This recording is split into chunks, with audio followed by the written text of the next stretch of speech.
Je rends des livres numéro 35, 11 décembre 2020. Alors aujourd'hui, pour une raison que je vais vous expliquer dans quelques instants, je suis revenu sur la première vidéo de cette série Je rends des livres parce que je ne savais plus à quel moment j'avais commencé. J'avais commencé en octobre 2017, il y a donc 3 ans, un petit peu plus de 3 ans. 38 mois, 37 mois et demi si on veut être précis. Et c'est donc la 35e, ça veut dire qu'en fait, le rythme a été très irrégulier, mais c'est une vidéo à peu près par mois. On peut donc dire que Je rends des livres est un magazine mensuel à parution irrégulière. La raison pour laquelle j'ai fait ce retour, c'est parce que moi-même, j'ai eu un retour de réception de l'ensemble de cette série, en particulier Je rends des livres. Ce matin, grande surprise, j'arrive à l'université, dans mon bureau. Donc je vais vous montrer un peu. C'est le bureau 38 du site Tanner à l'université de Tours. Et le bureau 38, c'est le premier bureau que j'ai occupé quand je suis arrivé ici, quand j'ai été recruté en 2002. Et puis, entre-temps, j'ai occupé un certain nombre de bureaux, le bureau de la direction du département entre 2008 et 2011, par exemple, le bureau 44. Et puis, pendant 3 ans, j'ai occupé le bureau 45 parce qu'on avait essayé de mettre en place, et vous voyez là une petite vue sur l'extérieur, sur la vue magnifique que j'ai pendant que moi je vous fais les vidéos, et ça explique aussi qu'il y a du bruit. Et là je suis en son direct, j'ai pas pris le masque, vous voyez ça donne sur la rue des Tanneurs, c'est pour ça que ça s'appelle le site Tanner, et mon bureau donne sur la passerelle. Et d'habitude il y a beaucoup plus de monde que ça en termes d'êtres humains, passants, etc. Mais, comment dire, il y a en revanche toujours beaucoup de trafic, même avec le semi-déconfinement, etc. Il y a quand même beaucoup de trafic. Donc j'étais en train de vous dire que pendant 3 ans, j'avais occupé, je crois que c'est de 2012 à 2015, le bureau 45, parce que c'est un bureau double et qu'on avait essayé d'y mettre les relations internationales, ou plus exactement, le bureau des enseignants qui s'occupaient de relations internationales, parce que comme c'est un bureau double, eh bien, ça permettait en fait de s'y isoler avec des étudiants qui partaient en mobilité sortante ou des étudiants étrangers qui étaient en mobilité entrante. Et puis bon, pour un certain nombre de raisons, on a fini par se décider, mes 2 collègues et moi-même, par plutôt se déplacer sur le bureau 38. Je suis donc revenu à mes premières amours et au bureau 38. Donc c'est assez amusant parce que la chaîne s'appelle Tanner 45, alors qu'en fait presque toutes les vidéos sont tournées ailleurs que rue des Tanneurs, chez moi, bien sûr, à l'extérieur, dans des lieux divers. Et puis, quand je tourne, quand je filme, comme ce matin, sur le site Tanner, c'est au bureau 38. Donc, en fait, la chaîne, elle devrait s'appeler Tanner 38. Bon, c'est pas grave. La raison pour laquelle je vous explique tout ça, c'est parce que ce matin, c'est ce que je disais, j'ai eu une énorme surprise en vérifiant quelque chose sur YouTube, parce que je savais que je voulais faire cette vidéo Je rends des livres numéro 35, qui va être très longue, et dans laquelle je n'ai pas commencé à rendre des livres. Eh bien, j'ai vu que Hervé Loire, Istapous, avait participé au projet Aventaire. Il avait déjà fait une vidéo Aventaire, donc c'est sa 2e vidéo Aventaire, et qu'il avait consacrée à qui? Vous imaginez bien, si je vous embête avec ça, à la chaîne Tanner 45, à la mienne. Et du coup, il parle, et en fait, je vous invite à aller voir cette vidéo. Je vais essayer de penser à mettre le lien vers cette vidéo en dessous. Ça peut paraître très narcissique comme ça, de dire allez voir une vidéo dans laquelle Hervé Loire parle de moi-même, et si vous vous reportez à ma propre vidéo Aventaire numéro 1, vous verriez qu'en fait, j'ai parlé déjà et j'ai fait la retape en quelque sorte, et je le refais là pour Istapous parce que j'adore cette chaîne. Il y a encore des vidéos que j'ai pas vues dedans. C'est un improvisateur vraiment très très drôle, très fin. Ça donne beaucoup à penser en fait, la manière dont il improvise. Bon, peu importe, c'est juste pour vous dire que là, je fais un lien vers la vidéo dans laquelle il parle de moi, mais que c'est pas tellement ça l'idée au départ. Ce qui, moi, m'a ému, c'est qu'il dit des choses très justes, et je crois qu'il a perçu des choses, en fait, de ce que je fais, sans y penser presque, parce que depuis 4 ou 5 ans que je fais de la vidéo de manière vraiment massive, je ne sais pas à combien de vidéos j'en suis, 500, 600, je ne sais pas, j'ai pas compté. Il n'y a pas de projet, il n'y a pas d'objectif. Dans certains cas, je fais des projets très courts, et là, il y a toute une espèce de téléologie. D'ailleurs, il y a beaucoup de cadrage, je travaille quand même les cadrages, alors pas toujours, mais voilà, ça c'est juste une petite réponse à quelque chose qu'il dit à un moment donné. Mais bon, enfin, tout ça pour dire qu'il y a toute cette question-là qui se pose, et que moi j'ai eu ce retour-là, et il a perçu des choses dont je n'étais pas tout à fait conscient, qui ne sont pas volontaires, à savoir l'espèce d'écho qu'il y a entre tous les lieux dans lesquels je me filme, ou les situations comme ça d'urgence dans lesquelles je fais certaines vidéos, et les liens avec peut-être mon travail, ma vie personnelle, et le fait que je ne montre jamais mon travail ou ma vie personnelle au sens strict, mais que ces vidéos, elles habitent elles-mêmes, ou elles nichent, elles parasitent en quelque sorte ma vie personnelle. Et ça, c'est quelque chose qu'il a perçu et qui est très très très juste. Voilà, alors cela étant posé, je vais poser le téléphone. Pourquoi ? Parce que il faut quand même faire la vidéo Je rends des livres, et que je commence à avoir des crampes au bras. Alors, aujourd'hui, c'était une grosse vidéo Je rends des livres, parce qu'il y a vraiment plusieurs livres dont je voulais parler en détail. C'est pas toujours ce que je fais d'ailleurs dans ces vidéos. C'est d'ailleurs amusant parce que j'ai regardé les premières vidéos. Je rends des livres, ça dure 5 minutes, 8 minutes, 7 minutes, 10 minutes. C'est vraiment des vidéos courtes pour moi. Parce que si on regarde, je range mon bureau, le projet Pinger, il y a des vidéos de 30, 50 minutes. Ça arrive assez souvent quand même. Et donc au départ, Je rends des livres, c'était plutôt un projet de vidéos courtes. Et puis évidemment, je me laisse aller. Je me dis, bon, après tout, tant pis, c'est pas grave.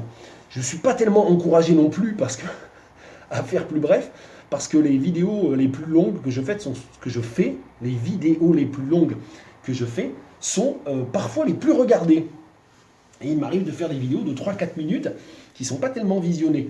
Donc en fait c'est votre faute, il faut arrêter de regarder, dès que vous voyez qu'il y a 20 minutes, 25 minutes, juste vous cliquez pas, vous regardez rien, puis je finirai par comprendre que ça rase tout le monde. Alors, Je rends des livres, c'est la numéro 35, je l'ai dit.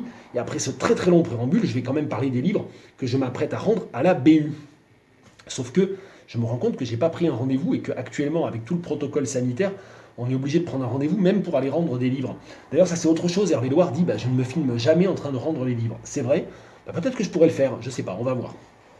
Qu'est-ce que je vais rendre ? Je vais rendre des livres dont j'ai parlé dans Books I Borrow, la numéro 6. Des livres que j'ai empruntés il y a à peu près un mois et que j'ai empruntés pas vraiment pour les lire, mais plutôt pour les parcourir et pour trouver des sujets d'examen ou des sujets pour faire travailler mes étudiants en traductologie au second semestre. Et je vais donc rendre ce livre de Anne Enright et sa traduction, c'est un livre de 2007, The Gathering, et sa traduction Retrouvailles. Je l'ai juste parcouru, ça m'a pas tellement donné envie de le lire d'ailleurs. En revanche, ça a l'air extrêmement bien traduit, je tiens à le dire. C'est traduit par quelqu'un qui s'appelle Isabelle Reynarez. J'essaie de systématiquement citer les traducteurs, mais quand en plus la traduction est à la fois... J'ai l'impression, j'ai pas regardé, j'ai donné des coups de sonde sur 3-4 pages par-ci par-là, mais j'ai l'impression que ça correspond vraiment à un bon exemple de ce qu'est une traduction qui est très très près du texte, qui essaie de ne pas réécrire, de ne pas foisonner, de rester au plus proche des images, au plus proche de la syntaxe, et qui néanmoins se lit en français. Ça se lit très bien, je pense, et ça n'est pas du tout, ça ne donne pas une impression de traduction calquée, du moins de par le coup de sonde un peu superficiel que j'ai fait. Un autre livre que j'avais emprunté, ça m'avait un peu intrigué en me promenant juste dans les rayonnages de la BU, c'était The Adulterance de Joe Dunthorne. C'est un auteur dont je n'avais jamais entendu parler, et ça m'a évidemment attiré, ça a attiré mon attention, parce que sur les rayonnages, il y avait côte à côte, comme c'est la pratique dans ma BU, la BU des lettres de l'université de Tours, il y avait côte à côte la VO et la VF en quelque sorte, le texte source et le texte cible, comme on dit en traductologie, les désaccordés traduits de l'anglais par Simon Baril.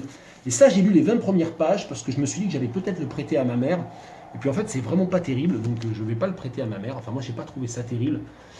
J'ai trouvé que c'était vraiment la littérature nombriliste, bourgeoise, gentrified, des années 2010, et vraiment ça me saoule profondément. Donc voilà, donc je n'irai pas plus loin. Un texte que peut-être je réemprunterai seulement en anglais, c'est celui-là. C'est un livre d'une... il ne faut pas que je dise de bêtises. Il est jamaïcain, je crois. Oui, c'est ça. Il est jamaïcain. Il est plus jeune que moi. Il y a de plus en plus d'écrivains qui sont plus jeunes que moi. Ça fait longtemps que j'en ai pris mon parti et que j'en ai fait mon deuil pour le foot et le rugby, de voir, tiens, les joueurs sont plus jeunes que moi. Maintenant, ils sont tous plus jeunes que moi, donc tout va bien. Mais pour les écrivains, je ne suis pas encore totalement habitué. Mais je m'habitue, lentement, mais sûrement. Kay Miller was born in Jamaica in 1978. He is the author of 2 novels, The Same Earth and The Last Warner Woman, several collections of poetry and a book of short story, Fear of Stones, which was shortlisted for the Commonwealth Writers' Prize for the best first book. Pardon. Et donc, voilà, ça c'est Kay Miller. Et donc, c'est un écrivain qui a la quarantaine. Et ce livre ici, August Town, je vais vous dire pourquoi je l'ai emprunté. Il est de 2016. Et je l'ai emprunté parce qu'en fait, il y avait pareil, la traduction française à côté. Et on a un exemple assez frappant, assez marquant. C'est chez Zulma, je crois. Ça a l'air d'être, oui, donc, voilà, c'est chez Zulma. Et on a un exemple assez frappant de livre dont le titre original en anglais, donc c'est August Town. Et ça fait allusion, bien sûr, à une ville de Jamaïque. Hein. On connaît Kingstown, on ne connaît pas forcément August Town. Et donc August Town, là aussi j'ai donné quelques coups de sonde assez rapides. Et ça m'a plutôt donné envie de le lire et d'aller au moins à la rencontre de l'écriture de Kay Miller. Je ne sais pas trop, puis bon, il y a de la poésie, il y a des nouvelles. Il va falloir que je creuse un peu ça. Mais je me le note pour moi-même, ici même. Je vous prends à témoin. Kay Miller a creusé. Non, la raison, et vous avez fini par deviner vous-même ce que j'allais dire, c'est que le titre français est aussi en anglais. Donc c'est quelque chose dont on commence à avoir un peu l'habitude au cinéma, à savoir les films qui sont commercialisés en France sous un titre anglais qui n'est pas leur titre original. Il y a l'exemple de Very Bad Trip, parce qu'en fait, Very Bad, je ne sais plus quel est le titre anglais original, mais ça n'est pas Very Bad Trip, qui d'ailleurs veut rien dire, on dit pas un bad trip, un bad trip pour une retombée de drogue en anglais. Et donc, voilà, donc ça on en a un peu l'habitude maintenant au cinéma, mais en littérature, j'avais jamais vu ça, parce que j'ai pas non plus fait des études extensives du sujet. Mais là, donc, la traduction française chez Zulma, elle est sous un nom qui est By the Rivers of Babylon, qui n'est pas du tout le titre original. Alors j'ai très bien compris pourquoi c'était traduit comme ça, c'est pas absurde, mais je trouve ça quand même curieux, quoi, de le traduire comme ça. Alors même si c'est le rapport à effectivement au négro spiritual, enfin à toute une tradition musicale, à toute la question des afro-descendants, ok. Néanmoins, c'est un peu curieux quand même, je trouve. Je pense qu'il devait y avoir un potentiel commercial, éditorial plus important pour ce titre-là que pour August Town. Ils ont dû faire des coups de sonde. Il y a certainement des gens chez les grands éditeurs, et Zulma est quand même, je crois, une assez grosse maison d'édition finalement, qui travaille sur ces questions-là. Mais enfin, c'est un peu curieux néanmoins. La traduction est de Nathalie Carré, que l'on ne présente plus. Enfin, peut-être que vous auriez besoin que je vous la présente. Mais moi, je la connais bien. Je connais bien son travail de chercheuse. Et puis, moins son travail de traductrice, mais voilà. Donc ça, c'est Kay Miller. Il va falloir que je peaufine cette question-là. On en vient à des livres dont je voulais vraiment vous parler plus en détail. Ce texte d'Édouard Glissant, que je ne connaissais pas, Les Mémoires des esclavages, publié chez Gallimard en 2007. Le sous-titre, c'est La fondation d'un centre national pour la mémoire des esclavages et de leurs abolitions. Et c'est un texte qui est très programmatique, mais comme toujours avec Édouard Glissant, il ne peut pas se tenir à un programme, il ne peut pas se tenir à un plan, et donc ça digresse. Il y a du discursif là-dedans, et puis il y a du digressif, il y a du divers, il y a du rhizomatique. Et il y a très très longtemps, quand j'avais beaucoup lu Édouard Glissant, c'était au moment de ma thèse et juste après, donc oui, ça fait très très longtemps, je m'étais dit qu'en fait, ce qui serait vraiment intéressant de faire par rapport à Édouard Glissant, parce que le reste est un peu rebattu maintenant, je crois, il y a beaucoup de gens qui étudient ce que fait Glissant. Ce qui serait intéressant, c'est de regarder la question du rhizome comme une structure, c'est-à-dire le rhizome de Deleuze et Guattari, tel que Glissant se le réapproprie. C'est d'un point de vue qui est culturel, qui est, sémantique, philosophique. Mais ce qui serait intéressant, c'est de voir comment l'œuvre de Glissant elle-même, et les essais de Glissant en particulier, applique cette idée de rhizomaticité qui est si importante pour lui. Mais ça a dû être fait aussi parce que ça fait longtemps que j'ai rien lu à propos de Glissant. Ça faisait un certain temps que j'avais rien lu de Glissant non plus. Il me semblait que je m'étais noté des pages à vous lire, et visiblement non. Ça, c'est un peu embêtant. Bon, mais ça va raccourcir la vidéo d'elle-même. Je ne vous lirai pas de Glissant parce que je m'étais noté, mais ça doit être sur un petit bout de papier que j'ai laissé ailleurs. Bon, c'est pas grave. Alors, des livres que j'ai lus, et c'est pour ça que je m'étais mis sur YouTube, c'était pour vérifier ça. C'était pour vérifier la vidéo d'Ahmed Slama, Littéralute. Je n'ai pas encore fait d'inventaire dans lequel je vais vous parler d'Ahmed Slama, mais je vais faire une vidéo dans le projet Inventaire, donc d'ici Noël, pour vous parler de la chaîne Littéralute d'Ahmed Slama. Et Ahmed Slama, il m'a fait découvrir cet écrivain, Nabil Fares, cet écrivain algérien né en 1940, parce qu'il a consacré il y a quelques semaines une vidéo à un livre qui s'appelle L'exil et le désarroi. Et L'exil et le désarroi, je n'ai pas pu le lire parce que En fait, les livres de Nabil Fares, ils sont introuvables. Et j'ai eu de la chance déjà de pouvoir emprunter celui-là à la BU. C'est le seul qu'ils avaient, à la mort de Salah-Bey. Et c'est un livre de 1980, je crois, aux éditions L'Harmattan. Oui, c'est ça, 1980. Et c'est un livre très déconcertant. On voit qu'il y a une influence des modèles d'écriture un peu déconstruits, peut-être via Boudjedra ou pas, je ne sais pas très bien. Mais ce qui est intéressant, c'est qu'en fait, déjà, il y a cette structure en 3 parties totalement asymétrique et totalement irrégulière. Le réveil, le retour, l'exécution, sachant que le point de départ, c'est un personnage qui se trouve bâillonné et prêt à être balancé à la flotte, à être noyé par la police politique algérienne. Et donc soumis à la torture avant. Et donc il y a tout ce retour sur la figure du journaliste Salah Bey, la mort de Salah Bey ou la vie obscure d'un Maghrébin. Et c'est un texte qui est totalement inclassable, qui moi m'a perdu par moment quand même, qui parfois suit les codes de la transcription d'interrogatoire comme dans un film ou dans une transcription de cinéma documentaire. D'autres fois épouse plutôt les contours de la prose moderniste, d'un courant de conscience totalement incontrôlé, ou apparemment incontrôlé, ou savamment incontrôlé. Et donc tout ça fait de ce texte quand même quelque chose de très très particulier. Et je me suis noté un certain nombre de pages dont je voulais vous lire des extraits.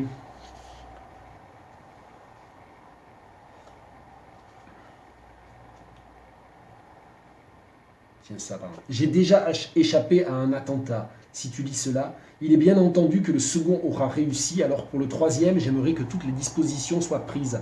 J'aurais pu adresser ce testament à un notaire ou à un avocat, mais compte tenu de ce qui se passe journellement ici, je n'ai strictement confiance en aucun de ces cocos-là. Pour toi, c'est différent, je sais qu'un jour ou l'autre, tu seras exclu du barreau pour des raisons toutes en ta faveur. À partir de ce moment-là, tu devras faire attention à tout, y compris dans tes rêves et tes cauchemars. Se méfier surtout de leur séduction, mots apparus ici comme des rails. Ce genre de type, ça rentre absolument partout. J'en ai certaines fois peur. Page 39, et je vous montre comment se termine le chapitre. C'est pour ça que j'ai essayé de rendre ça dans ma lecture, mais ça n'est pas très facile. Qu'est-ce que j'ai noté comme autre page? Une page très politique aussi. Tout est très politique en fait. Échange subtil des valeurs et des colères. Nous savions que malgré pénurie et indigence, nous sortirions un jour blessés. Blessés, car il fallait tant de meurtres et de solitude. Soleil invisible sur les collines de la terreur. Moi, le lettré de rien, appuyé tout le jour sur un coussin immense de vie et de cartouches. Comme une tête tombée après le grand parcours. J'ai donc dû fuir leur mauvais ordre pour avancer au-delà des villages, des vieilles fondations de pas rapides vers les caches au fond des forêts, ou des grottes fuir leur ordre pour apprendre plus, comprendre plus, contraindre le nouveau jour.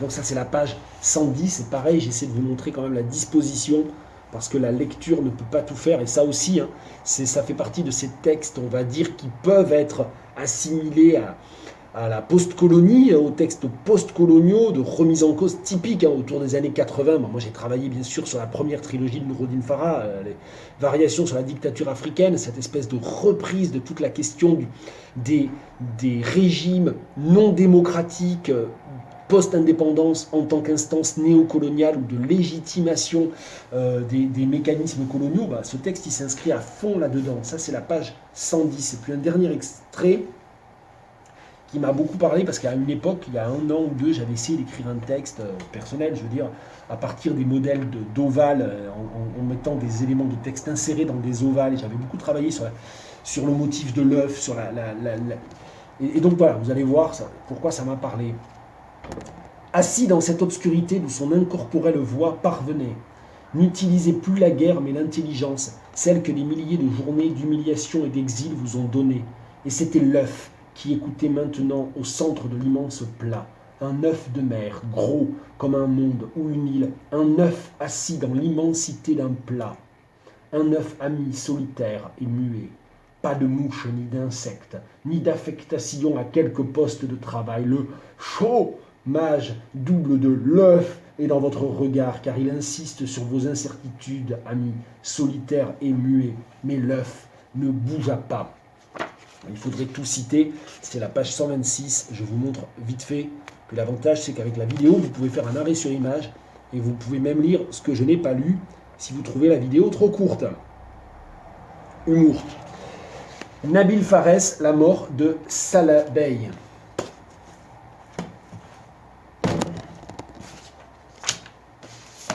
Un livre que j'ai lu hier soir.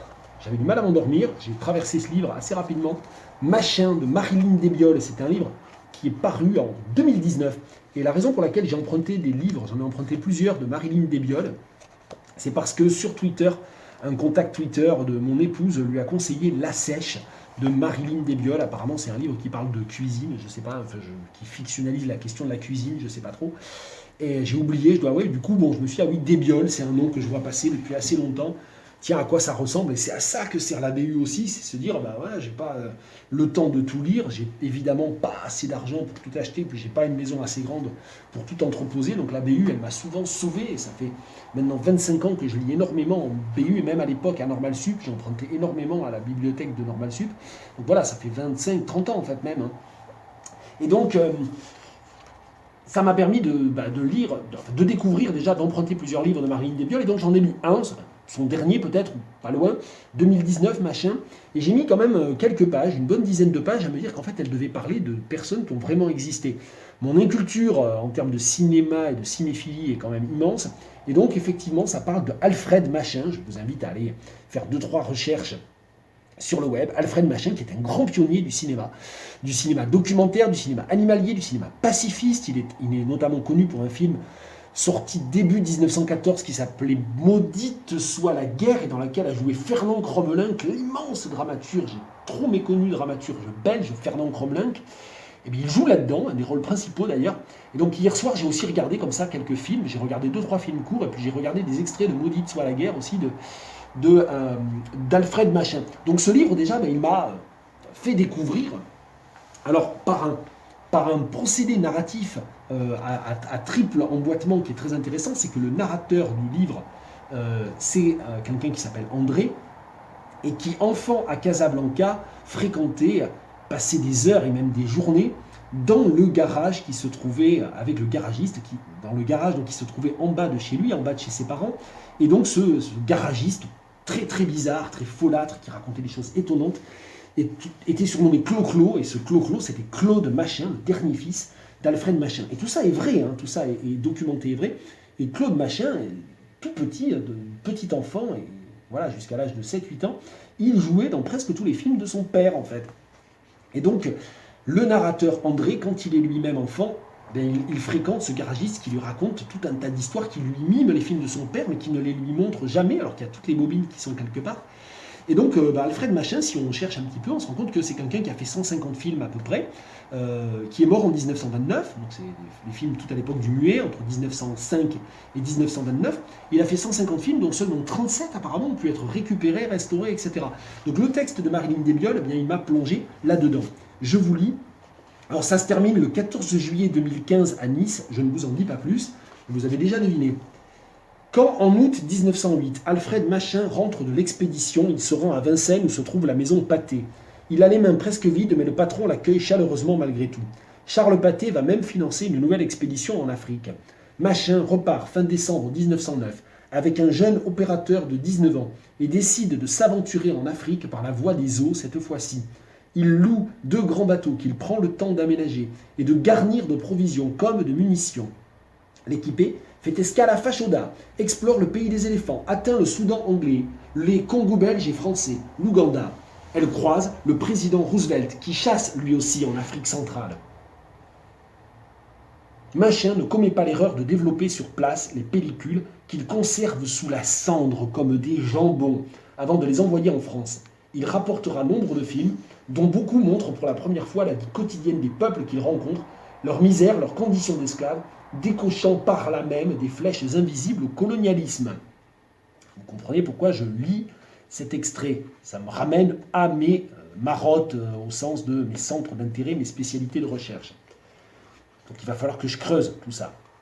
Mais ce que je retiens surtout, moi qui suis un enfant et un singe, c'est que Machin vit avec des animaux en Afrique. Dans ses campements, il est entouré d'animaux.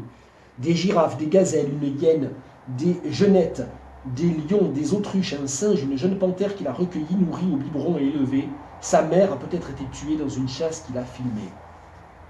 Je passe pour vous parler d'un autre film qui est documenté, et je n'en ai pas trouvé en revanche de version visible, visionnable sur le web, mais je n'ai pas cherché pendant des heures non plus, Bêtes comme les hommes.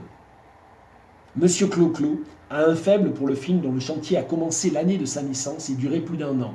Bêtes comme les hommes, dont les acteurs sont les seuls animaux. C'est le film enchanté, le film élu entre tous pour lequel Alfred Machin a construit un village miniature. Mairie, église, maison, restaurant, dancing, mais aussi une voiture, une locomotive à la mesure des animaux, tous chapeautés, tous habillés de pied en cap, sauf le bois, par Germaine Machin, costumière à l'occasion et collaboratrice en général. Il me raconte la patience, la ruse, la tendresse que son père a déployée pour faire jouer tout ce petit monde. Les bêtes ne sont pas des poupées. Et qu'advienne le repas de noces des chiens, l'enlèvement de la mariée en automobile conduite par un fox terrier, le bal des poules et l'orchestre des lapins, le déraillement du train, il n'y a pas là de fable, rien d'édifiant, pas de morale. Ça déraille, c'est gratuit, c'est idiot. Le réalisateur doit se hisser jusqu'à l'idiotie bienheureuse des animaux au lieu de chuter dans la tranchée des hommes. Idiots comme les animaux, les enfants, comme le ravi de la crèche, comme Bécassine, la reine des idiots. Voilà Machin de Marilyn Desbioles, paru chez Flammarion en 2019. J'ai pas trouvé que c'était exceptionnel d'un point de vue littéraire, mais j'ai pas trouvé ça mauvais non plus. Ça a l'air vite écrit, je sais pas comment dire, mais ça m'a quand même donné envie de jeter un œil aux autres livres de Marilyn Desbioles. Donc voilà, c'est pas... Et puis quand même un livre en anglais, enfin il y avait des livres en anglais dans ceux dont j'ai parlé, je ne les ai pas vraiment lus parce que c'est des livres que j'ai parcourus pour des raisons de traduction et surtout de traductologie, donc pour des raisons vraiment strictement professionnelles. Celui-ci, Gachar Gotchar de Vivek Shanbag, c'est un livre, là encore, d'un jeune, très jeune auteur, je pense qu'il est plus jeune que moi aussi, c'est chez Penguin et on n'a pas le détail. Alors Vivek Shanbag, c'est quelqu'un qui n'écrit pas en anglais, c'est un jeune écrivain de langue Kannada, le Kannada avec un K, K-A-2-N-A-D-A, c'est une des innombrables langues de l'Inde, et il a été traduit ici en anglais, donc, pour les éditions Penguin par Srinath Thakur. Donc je vous donne tout ça, vous avez tout le détail. Et Gachar Gotchar, le titre, c'est une expression que la femme du narrateur, que l'épouse du narrateur laisse échapper pendant leur voyage de noces. Et c'est une expression en fait qui est une expression inventée. Alors c'est assez amusant parce que c'est sur le modèle de tous ces redoublements paronymiques que l'on a beaucoup en anglais, hein. Higgledy, piggledy, halter, skelter, harem, scarum, enfin tout ça. Et willy-nilly, enfin tout ça. Et ça a un nom d'ailleurs, enfin, je dis réduplication, ça c'est une des possibilités, mais je crois que ces mots doubles comme ça, avec trait d'union, ils ont un nom spécial qui m'échappe d'ailleurs. Bon. Et donc Gachar Gotchar, c'est quelque chose comme ça, mais sauf que c'est une invention de l'épouse du narrateur, c'est un mot qu'elle a inventé quand elle était petite, quand elle était enfant, et en fait, je m'étais noté la page, mais là encore, j'ai perdu ça, parce que j'ai pas fait sur mon papier. Et en fait, ça veut dire intriqué, indémêlable, en fait. C'est ça que ça veut dire. Et je voulais juste vous lire ce passage-là. Alors, c'est un livre très curieux, parce qu'en fait, c'est un livre qui n'a pas de fin, en fait. C'est un livre qui décrit une situation. C'est dans une famille qui accède de revenus très, très modestes, qui accède, je ne sais même plus où ça se passe dans quelle ville ? À Bangalore, ça se passe à Bangalore, et je ne sais pas pourquoi je dis tout simplement, parce qu'en fait justement j'étais en train de dire c'est pas à Delhi, c'est pas à Calcutta, mais où est-ce que c'est ? Mais c'est à Bangalore. Et donc c'est l'histoire en fait d'une famille qui, de revenus très très modestes, accède grâce à la création d'une entreprise hyper florissante par un des frères célibataires de la famille, à une prospérité absolument étonnante. Et donc le narrateur, c'est un neveu de cet homme, et c'est quelqu'un qui n'a pas besoin de travailler du tout, et qui fait rien de ses journées, qui traîne au café, et qui finit par épouser une femme qui se rend compte qu'il ne gagne pas lui-même sa vie, qu'il est une sorte de parasite, et qui finit par lui en tenir vraiment rigueur, par lui en vouloir, et par insister pour qu'il gagne lui-même sa vie. Elle finit par partir. En fait, ça se termine parce qu'elle le quitte, mais ça n'est pas du tout raconté d'une manière qui a l'air d'être avec des sortes de climax et d'anticlimax. Pas du tout, pas du tout. Et c'est ça qui était très curieux dans ce livre, qui est un livre assez court d'ailleurs, qui fait 100 pages. C'est une sorte de satire sociale, mais c'est une satire sociale un peu comme certains films italiens des années 50-60. Finalement, on ne sait pas quel était l'objectif narratif réel. Il n'y a pas de dénouement, parce qu'en fait, il n'y a pas de nœud. C'est intéressant d'ailleurs, parce que la question du nœud et du dénouement, c'est la métaphore du Gachar-Gochar, mais je ne vais jamais la trouver. Je vais jamais trouver. Si, ça y est, je l'ai. Et donc là, il est question du voyage de noces. Il me reste 1 minute. Après, j'ai plus du tout de mémoire dans le téléphone. The weight had driven me half mad. I closed the door and pounced on her. I tore off her sweater, a sari of blues. I yanked at the drawstring of her underskirt, but only managed to jam it up. My impatient hands couldn't get anywhere with a stuck knot. Et du coup, oui, ça a un côté mise en abîme ou métafictionnel. My impatient hands couldn't get anywhere with a stuck knot. L'histoire est coincée, le nœud est coincé. She tried to, but to no avail. Cha, she said. This string has become all gachar-gochar. Wait. I stood there as she sat up, bent over the knot and carefully teased it apart. It came back to me later when we were lying there catching our breaths. Il y a l'ellipse, ils font l'amour, on ne nous le raconte pas. What was that you called the underskirt string? I asked her. She giggled. Oh, gachar-gochar, she said. I'd never heard the expression. What's that? I asked. Gachar-gochar, she repeated, her eyes shining. What does that mean? It means just that. You wouldn't understand, she said. Donc ça veut dire intriqué, indémêlable. Bien.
Déjà, je pose ma carte.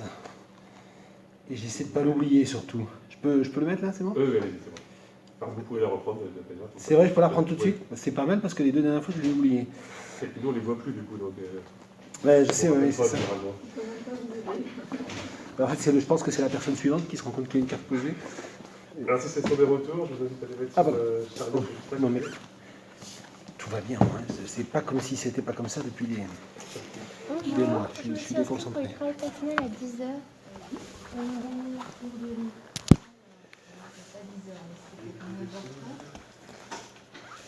Donc.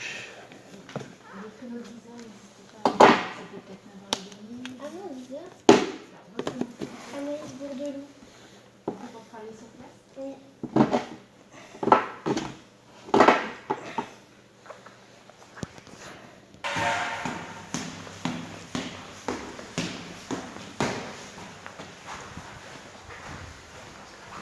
Bon, vous n'avez pas vu grand-chose. En plus, j'étais tellement concentré sur la manière dont je pouvais réussir à filmer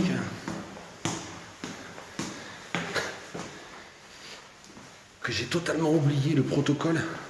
Parce que pour rendre des livres, avant, bien sûr, on les rendait directement. Puis depuis juin, la réouverture de la bibliothèque avec le déconfinement, il faut les poser sur un chariot. Et ils restent entreposés 3 jours sans que personne les touche, pour éviter les contaminations par les livres. Bon. En tout cas, c'est ici la BU, quoi.